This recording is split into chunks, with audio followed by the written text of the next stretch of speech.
नमस्कार, आदाब, सत श्री अकाल, जय भीम, जोहार। मेरा नाम है नवीन कुमार। एक कहावत है, थूक कर चाटना। भाजपा को शेखी बघारने के चक्कर में बिहार में यही काम करना पड़ गया। सफाई देते देते फेफड़ी छूट गया है मोदी की पार्टी के नेताओं का कि हमारा मतलब ऐसा नहीं था, वैसा नहीं था, वगैरह वगैरह। दरअसल भाजपा ने नीतीश कुमार को उखाड़ फेंकने की कसम उठा ली। अपने सकारात्मक ऊर्जा के साथ, अपने सांस्कृतिक विरासत के साथ, अपनी उस ऐतिहासिक अनमोल जो हमारे पूर्वजों ने दिया है, फिर से उसको स्थापित करने का, एक नए माहौल बनाने का भारत के इतिहास में बिहार का इतिहास अमिट है। जरा सोच कर देखिए, भाजपा का डिप्टी सीएम जेडीयू के सीएम को उखाड़ कर भाजपा का एकल राज कायम करने की कसम खा रहा था कि इसके बिना वाजपेयी को सच्ची श्रद्धांजलि हो ही नहीं सकती। नेता तो नेता, जनता भी मजे लेने लगी कि चचा सही चक्कर में फंसे हैं। देखते ही देखते वाजपेयी की श्रद्धांजलि के समारोह का तेल निकल गया और भाजपा का बन गया फालूदा। इसके पहले तेजस्वी यादव बोल चुके थे कि नीतीश कुमार भाजपा की कठपुतली बनकर रह गए। अब यहाँ सीएम जो है पूरी तरीके से भाजपा जो है उन चला दी है। यहाँ का जो सीएमओ है वो उसका कंट्रोल जो है भाजपा के नेताओं के पास है, और जो इनके कुछ चार जो नेता हैं, दो दिल्ली में चले गए हैं, दो यहाँ हैं, वो भाजपा के संपर्क में हैं। तो पूरी तरीके से कंट्रोल जो है अब अमित शाह जो है कर रहे हैं। इसकी अगली सुबह डिप्टी सीएम विजय सिन्हा साफ ही बोल जाते हैं कि अपुन को बिहार में एकल सरकार मांगता है। इसके बाद तो भाजपा चक्करघिन्नी की तरह नाचने लगी और इसकी भरपाई करने के लिए वो सब करना पड़ गया जिसके लिए वो तैयार ही नहीं थी, जैसे नीतीश कुमार को भारत रत्न देने की मांग। दरअसल मौका था अटल बिहारी वाजपेयी की 100वीं जयंती का। वहां बिहार भाजपा के सारे बड़े नेता मौजूद थे। इसी मौके पर बोलने आए डिप्टी सीएम विजय सिन्हा ने दम दिखाने के चक्कर में ऐसा खम ठोक दिया कि सांस फूल गई। जब बिहार में अपनी सरकार बनेगी तो सच्ची श्रद्धांजलि हमारे सर अटल बिहारी वाजपेयी जी का होगा। वो बिहार कार्यकर्ता गौरवान्वित होगा, हर लोगों के चेहरे पर मुस्कान होगा। अब जोश जोश में बोल तो गए, लेकिन जेडीयू ने तूफान खड़ा कर दिया। नीतीश तमतमा उठे और जब नीतीश की नाराजगी की खबर सामने आई तो पूरी बीजेपी को सिर के बल खड़ा होना पड़ गया। पार्टी ने बेगूसराय के सांसद और केंद्रीय कपड़ा मंत्री गिरिराज सिंह को आगे किया। उन्होंने कहा कि नीतीश कुमार तो महान है और उनकी महानता को सम्मानित करना बीजेपी का परम कर्तव्य है। इससे भी एक कदम आगे बढ़ते हुए गिरिराज सिंह ने नीतीश कुमार को भारत रत्न देने की मांग कर दी। उन्होंने कहा कि नीतीश कुमार ने बिहार में विकास के बहुत काम किए हैं, इसलिए उन्हें भारत रत्न दिया जाना चाहिए। केंद्रीय कपड़ा मंत्री जानते थे कि उनके डिप्टी सीएम ने गठबंधन का कपड़ा उतार डाला है, इसलिए साथ में यह भी जोड़ा कि अगला बिहार विधानसभा चुनाव हम लोग नीतीश कुमार के नेतृत्व में लड़ेंगे। जेडीयू ने इसे लपक लिया। केंद्रीय मंत्री और मुंगेर से सांसद ललन सिंह ने गिरिराज सिंह की मांग का तत्काल समर्थन करते हुए कह दिया कि अगर केंद्र सरकार नीतीश कुमार को भारत रत्न देती है तो यह पूरे बिहार के लिए गर्व की बात होगी। गिरिराज सिंह बिल्कुल ठीक बोल रहे हैं कि नीतीश कुमार से बड़ा विकास पुरुष कोई हुआ ही नहीं।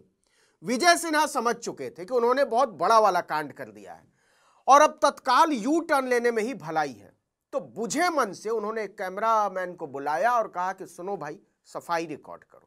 और सफाई में उन्होंने एक बार फिर से लीप पोत दिया। हर हाल में यहाँ सरकार अटल जी के सोच के अनुकूल एनडीए की सरकार यहाँ पर बनेगी। माननीय बिहार के मुख्यमंत्री नीतीश कुमार जी के नेतृत्व में आगे भी रहेगी। अब जेडीयू इंतजार कर रही है कि बीजेपी नीतीश कुमार को भारत रत्न देने की घोषणा कब करने जा रही है। दिल्ली के अर्ध चाणक्य समझ नहीं पा रहे हैं कि इसका करना क्या है, क्योंकि अंबेडकर को फैशन बताने वालों को पता नहीं कि कपड़ा मंत्री ने नीतीश नाम का जो फैशन चलाया उस पर आगे कैसे बढ़ना है, बढ़ना भी है या नहीं। अटल जी के सबसे बड़े चहेते बिहार के मुख्यमंत्री नीतीश कुमार जी थे और उनको यहाँ सुशासन स्थापित करने के लिए भेजा गया।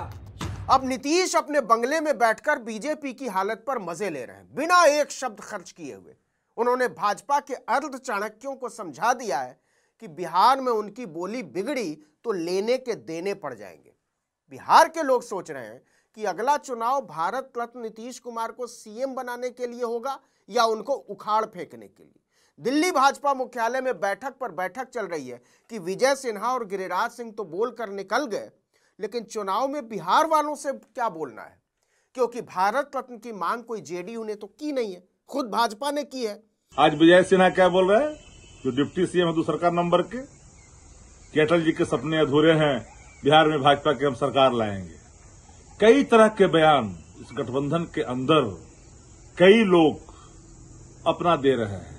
जनता दल यू में भी कई धड़े हैं। जनता दल यू का एक धड़ा, जिसका अतीत न समाजवाद रहा है न समतामूलक समाज रहा है, वो सदैव संघी मियाज के लोग हैं, जिनका समाजवाद से कोई रिश्ता नहीं, कोई नाता नहीं। वो लोग चाहते हैं कि नीतीश जी को लेकर करके भारतीय जनता पार्टी में विलीन कर दे। वो ये भी चाहते हैं कि 7 चुनाव लड़ें और जितना जो कैंडिडेट चयन किया जाए हम लोग की मर्जी से किया जाए, भाजपा के लोग को यहां स्थापित कर करके फिर इनको एलिमिनेट कर दिया जाए जदयू को। ये फिराक में है। कोई कह रहा है कि नीतीश जी को भारत रत्न मिल जाना चाहिए, दे देना चाहिए। केंद्र सरकार के मंत्री शायद ऐसा बयान दे रहे हैं। हमने देखा, एक सोशल साइट पर देखा, डिजिटल पर हमने पढ़ा। क्या हो रहा है? नीतीश जी को आप लोग क्या समझ लिए हैं?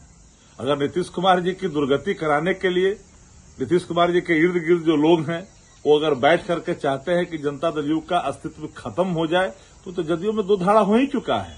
भाजपा की स्थिति इस पर उस विशेष जीव की तरह हो गई है जिसे न निगलते बन रहा है और न उगलते बन रहा है। उस मांग की फाइल दबाएंगे तो दिक्कत, और अगर उस फाइल को बढ़ाएंगे तो अपने सकारात्मक ऊर्जा के साथ, अपने सांस्कृतिक विरासत के साथ, अपनी उस ऐतिहासिक अनमोल जो हमारे पूर्वजों ने दिया है, फिर से उसको स्थापित करने का, एक नए माहौल बनाने का। भारत के इतिहास में बिहार का इतिहास अमिट है, उसको जगाने का, हर बिहारी को गौरवान्वित करने का, पलायन नहीं, बाहर के लोग बिहार आए, ऐसा माहौल खड़ा करने का संकल्प लेकर जब बिहार में अपनी सरकार बनेगी तो सच्ची श्रद्धांजलि हमारे सर अटल बिहारी वाजपेयी जी का होगा। वो भी हर कार्यकर्ता गौरवान्वित होगा, हर लोगों के चेहरे पर मुस्कान होगा। इस वीडियो में इतना ही, लेकिन अगर आपने आर्टिकल 19 इंडिया को अब तक सब्सक्राइब नहीं किया तो फौरन कर लीजिए। बेल आइकॉन दबाइए, घंटी जैसी आकृति, लाइक कीजिए और कमेंट करके बताइए हमारा वीडियो आपको कैसा लगा। हमारा ट्विटर हैंडल है article19_India और मेरा ट्विटर हैंडल है नवीन जर्नलिस्ट। नमस्कार।